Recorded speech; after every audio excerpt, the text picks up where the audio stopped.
Hey guys, in this video I wanna briefly talk about the changes that came in the second week of PTS patch notes, and about reverting some of the week 1 changes, which ZOS announced would happen in third week of PTS. Let's start with the changes from the second week of PTS. There are only two changes. First, the Balorgh change was reverted, and it will now work out of combat. It was a really stupid change because it's just intuitive to start combat with your strongest ability. It simply makes sense. And with that change, we would have to first start combat and then drop the ultimate. In the grand scheme of things, it wouldn't really affect us that much, but it was just a stupid change, a downgrade, so I'm glad they're getting rid of it. The next change is really bad. Power Overload will no longer work with the Rakat's Void Mantle Mythic. It's basically another case of them making the game worse because it aligns with their spreadsheets. Power Overload never restored resources in the first place, so it doesn't suffer from Rakat's Void Mantle's penalty. And that's their reasoning for making Power Overload not work with Rakat. But I think it's extremely stupid. Like, sure, it aligns with their spreadsheets, but in the end, it's a video game, and this interaction between Rakat and Power Overload actually made it viable, even if they didn't specifically intend it. Not even strong, just viable. Heavy attack builds have always been slow and simple, so it was hard to transition from them to regular builds.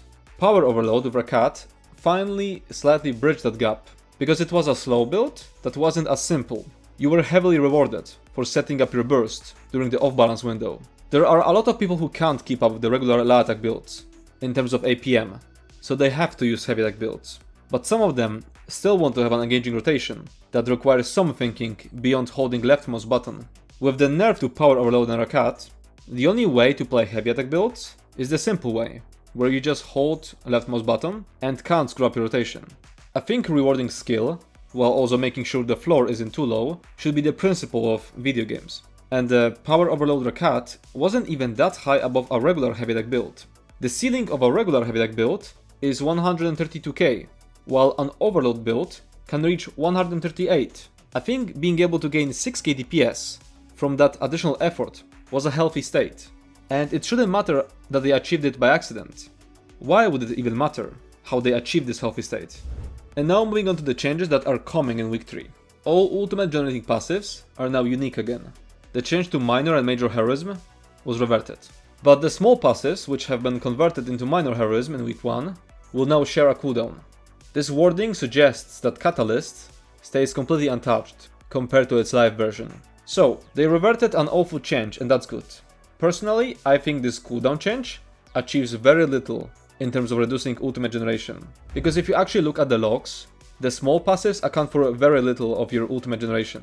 But that's good because their crusade against ultimate generation is completely misguided, and it's actually good for the game's health that their solution will fail, because they're going in a completely wrong direction. Next, the Arcanist class mastery will now generate ultimate when it fails to generate cracks. And once again, I personally think it's a good change. But it makes me question what's going on in their team, because they just went on a crusade against ultimate generation. Like, it's a good change, but at the same time goes completely against what they've been talking about this entire time, about ultimate generation getting out of control. And next we have Sorcerer changes. Lightning Form will once again grant major resolve, instead of minor force. Thank God. It was such a stupid change that would create so many issues for solo builds, and would force us to wear Chudan when trying to solo anything more difficult on some builds. Bound Armor will now once again grant minor protection, instead of major resolve. Additionally, the block mitigation bonus's duration will scale with your armor, rather than being a flat amount. I'm curious to see the scaling. Bound Armaments will now have increased chance to proc standard stats effect. The max stamina and max magicka bonuses aren't coming back to Bound Armor's morphs, but they're being moved to Dark Magic skill line's Blood Magic passive.